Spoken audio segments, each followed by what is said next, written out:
હું વિધવા હતી. મારો દીકરો બહાર અભ્યાસ કરતો હતો. તેથી હું મારા નોકર સાથે 4 વ્હીલ ગાડીમાં બેસીને તેને મળવા નીકળવી પડી. મારો દીકરો બહુ દૂર અભ્યાસ કરતો હોવાથી અમારે રાત્રે મુસાફરી કરવી પડી. પણ અચાનક રસ્તામાં અકસ્માત થયો અને રોડ સંપૂર્ણ બંધ થઈ ગયો. આવા સમયે મેં અને મારા નોકરે નજીકની હોટલમાં એક રૂમ ભાડે લીધો અને ત્યાં જ રોકાઈ ગયા. રાત ઘણી થઈ ગઈ હતી, પરંતુ મને ઊંઘ નહોતી આવી રહી. ત્યારે મારો નોકર મારી પાસે આવ્યો. તેણે મારો હાથ પકડ્યો અને પછી જે બન્યું એણે મને અંદરથી હચમચાવી નાખી. મિત્રો, આ એક કાલ્પનિક વાર્તા છે. પરિવાર અને સમાજને સંદેશ આપવાનો હેતુ છે કે મુશ્કેલ સમયમાં સહારો આપવો જોઈએ. મારું નામ અનિતા છે. મારી ઉંમર 35 વર્ષની છે અને હું નાના શહેરમાં રહું છું. મારા પતિ એક મોટી કંપનીમાં કામ કરતા હતા અને અમારા લગ્નને લગભગ 14 વર્ષ થઈ ગયા હતા અને અમારે એક સુંદર દીકરો થયો હતો. તેનો અભ્યાસ સારો થાય તે માટે અમે તેને હોસ્ટેલમાં રાખ્યો. મારા પતિ ખૂબ જ મહેનતુ હતા અને ઓફિસમાં તેની ઉપર કામનું ઘણું દબાણ હતું. એ જ કારણે તેમને હાર્ટ એટેક આવ્યો અને હોસ્પિટલ લઈ ગયા, પણ સારવાર દરમિયાન તેનું અવસાન થઈ ગયું. તેણે મને જીવનના મધ્યમાં એકદમ એકલી છોડી દીધી. ઘરની આર્થિક સ્થિતિ ઠીક હતી, કારણ કે મારા પતિએ બેંકમાં પૈસા બચાવ્યા હતા. અમારી પાસે મોટો બંગલો હતો, ઘરની આગળ સુંદર બગીચો હતો અને અમારું ઘર ખેતીવાડી વિસ્તારમાં હતું. પરંતુ આ બધું હોવા છતાં હું પોતાને બહુ એકલી અને ઉદાસ અનુભવતી હતી. મારો દીકરો હોસ્ટેલમાં હતો અને ઘરમાં કામ કરનાર કોઈ નહોતું. એટલે મેં વિચાર્યું કે કોઈ કામદાર રાખવું, જેથી ઘરનું કામ થઈ શકે. મેં મારી કેટલીય સખીઓને કહ્યું કે જો કોઈ સારો કામદાર મળે તો જણાવજે, કેમ કે ઘરનું બધું કામ મારાથી થતું નથી. 2-3 દિવસ પછી મારી એક સખીનો ફોન આવ્યો. તેણે કહ્યું કે એક કામદાર છે જે 36-37 વર્ષનો છે, પણ ખૂબ ઈમાનદાર છે અને કોઈ પણ કામની અંદર ઇનકાર નથી કરતો, પરંતુ તેને રહેવા માટે જગ્યા આપવી પડશે. મેં કહ્યું ઠીક છે, તેને મારું સરનામું આપી દેજે. 3જે દિવસે તે મારા ઘરે આવ્યો. મેં દરવાજો ખોલ્યો તો સામે એક માણસ ઊભો હતો, સાફ સુથરો અને તે સારો લાગતો હતો. મેં પૂછ્યું કોનું કામ છે? તો તેણે કહ્યું મારે કુસુમ મેડમને મળવું છે. મેં કહ્યું હું જ કુસુમ છું. ત્યારે તેણે કહ્યું તમારી સખીએ મને અહીંયા મોકલ્યો છે અને વધારે કહ્યું કે તમારે કામ માટે માણસ જોઈએ છે. મેં તેને અંદર બોલાવ્યો અને બેસવાનું કહ્યું. પછી પાણી આપ્યું અને પૂછ્યું તારું નામ શું છે, ક્યાંથી આવ્યા છો અને શું શું કામ કરો છો? તેણે કહ્યું મારું નામ રામુ છે. હું બધું કામ કરું છું, ભોજન બનાવવું, ગાડી ચલાવવી, શાક લાવવું, ઘરનું કામ કરવું, બધું કરું છું. અને હું અવિવાહિત છું, એટલે રહેવાની જગ્યા નથી. જો અહીં રહેવાની જગ્યા મળે તો સારું રહેશે.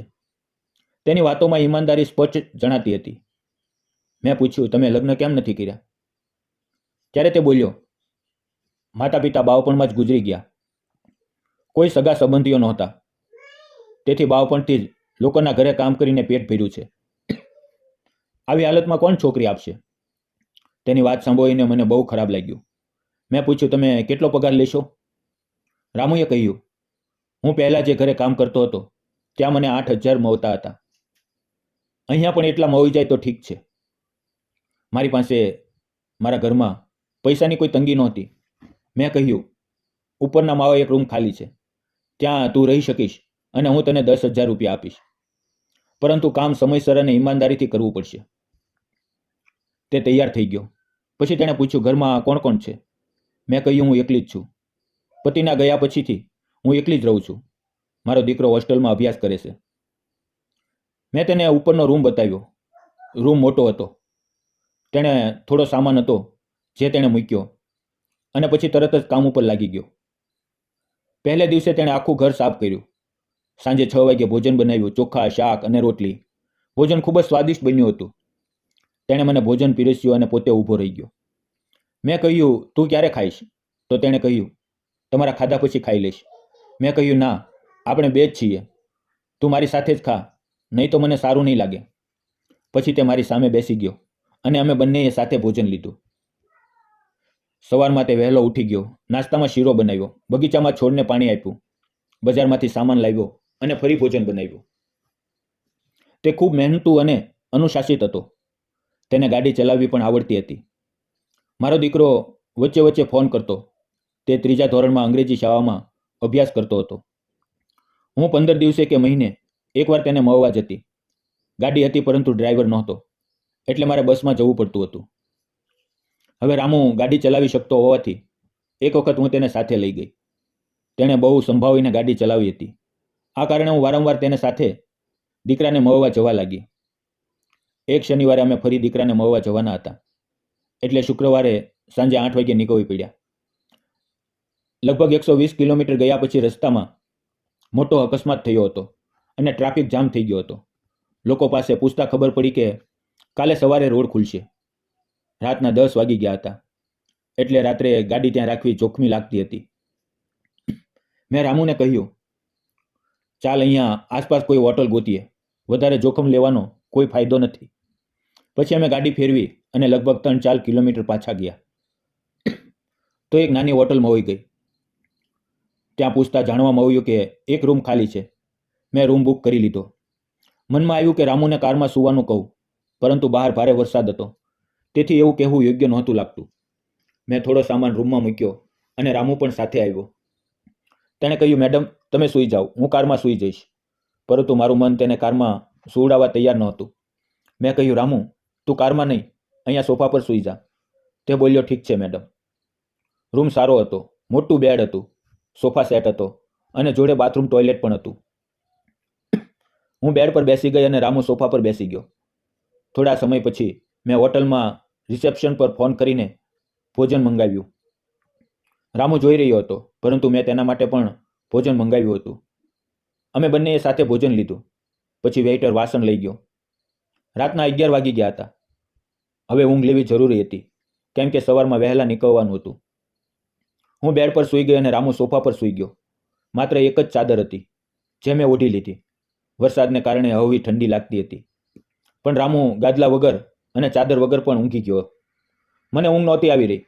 હું વારંવાર પથારીમાં ફરતી હતી. રાતના 12 વાગી ગયા, પણ ઊંઘ નહોતી આવી. મને મારા પતિની બહુ યાદ આવી રહી હતી.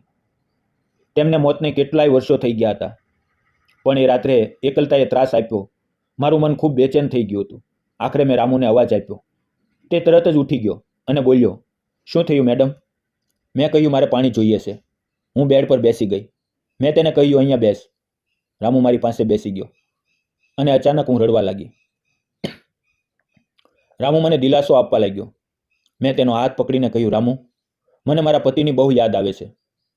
હવે હું એકલી જીવી શકતી નથી. રામુ બોલ્યો, મેડમ, શાંત થઈ જાઓ, બધું સારું થઈ જશે. એ પછી અમે ઊંઘ આવી ગઈ. સવારમાં રામુ ખૂબ શાંત હતો, કંઈ બોલતો નહોતો. હું તેની પાસે ગઈ અને કહ્યું, રામુ, મને માફ કરજે. રાત્રે પતિની યાદમાં મન ભરાઈ ગયું હતું. તું કાંઈ ખોટું ન સમજતો. હું તને બહુ ઈમાનદાર માનું છું. ઘરે પાછા આવ્યા પછી રામુ થોડું શાંત રહેવા લાગ્યો. કામ કરતો હતો, પરંતુ મારી સાથે વાતચીત ઓછી થઈ ગઈ. 2-3 દિવસ આવી રીતે પસાર થયા. એક રાત્રે મને ફરી ઊંઘ નહોતી આવતી. મેં રામુને અવાજ આપ્યો. તે નીચે આવ્યો. મેં તેને કહ્યું, રામુ, મારું મન દુઃખી છે, પણ મારી તને એક વિનંતી છે. તે બોલ્યો, કહો મેડમ. મેં તેનો હાથ પકડીને કહ્યું, રામુ, મારો દીકરો મારી પાસે જ રહેવો જોઈએ. તે હસીને બોલ્યો, ઠીક છે મેડમ.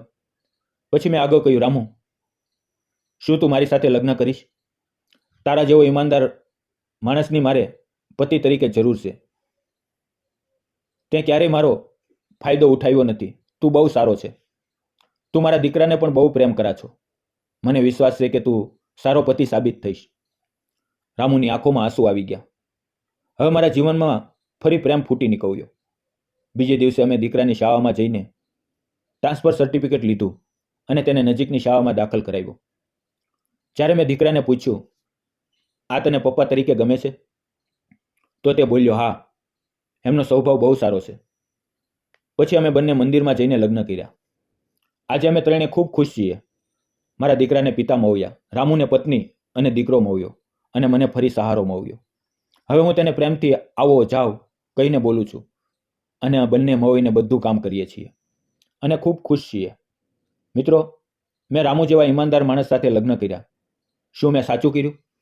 ક્યારેક એકલતાનો ભાર બહુ ઊંડો હોય છે. તેને હળવો કરવા માટે કોઈ હોવું જોઈએ, અને એ જ જીવન બદલી નાખે છે. પ્રેમ એવી લાગણી છે જે ઉંમર, સંબંધ, વર્ગ અને સમાજની બાંધછોડથી ઉપર હોય છે. દિલનો સંબંધ સાચો હોય છે. ભૂલો થાય છે, પણ એમાંથી જ નવી શરૂઆત થાય છે. જ્યાં મન પવિત્ર હોય અને સંબંધ ઈમાનદાર હોય, ત્યાં પ્રેમ પાપ નથી. એ જ સાચું સુખ છે. મિત્રો, વિડીયો પસંદ આવ્યો તો વિડીયોને લાઈક, ચેનલને સબસ્ક્રાઇબ કરવાનું ભૂલશો નહીં. ફરી મળશું આવતીકાલે એક નવા વિડીયોની અંદર. ત્યાં સુધી આવજો. વિડીયો પૂરો જોવા બદલ આપ સૌ મિત્રોનો ખૂબ ખૂબ